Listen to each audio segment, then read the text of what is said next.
आज हम सुनने जा रहे हैं मुंशी प्रेमचंद्र की कहानी पूस की रात भाग 3। चीलम पीकर हल्कू फिर लेटा तथा निश्चय करके लेटा कि चाहे कुछ हो अब की सो जाऊंगा। पर एक ही क्षण में उसके दिल में कंपन होने लगा। कभी इस करवट लेटता, कभी उस करवट, पर जाड़ा किसी पिशाच की तरह उसकी छाती को दबाए हुए था। जब किसी तरह ना रहा गया तो उसने जबरा को आहिस्ता से उठाया और उसके सिर को थपथपाकर अपनी गोद से चिपटाए हुए उस सुख का अनुभव कर रहा था जो इधर महीनों से उसे नहीं मिला था। जबरा शायद समझ रहा था कि स्वर्ग यही है और हल्कू की पवित्र आत्मा में तो उसे कुत्ते के प्रति नफरत की गंध ना थी।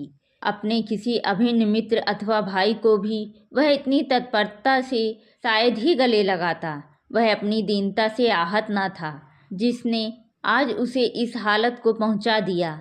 नहीं, इस अनोखी मैत्री ने जैसे उसकी आत्मा के सब दरवाजे खोल दिए थे और उसका एक एक अणु प्रकाश से चमक रहा था। सहसा जबरा ने किसी पशु की आहट पाई।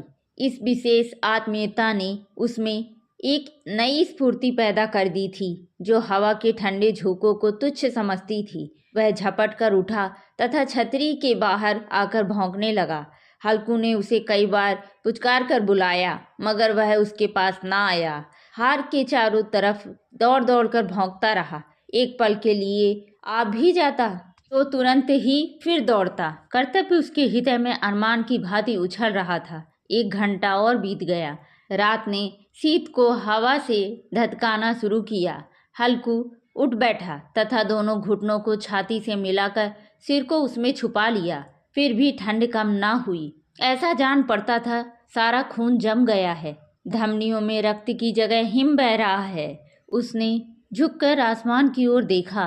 अभी कितनी रात बाकी है। सप्तर्षि अभी आकाश में आधे भी नहीं चढ़े, ऊपर आ जाएंगे, तब कहीं सुबह होगी। अभी पहर भर से ऊपर रात है।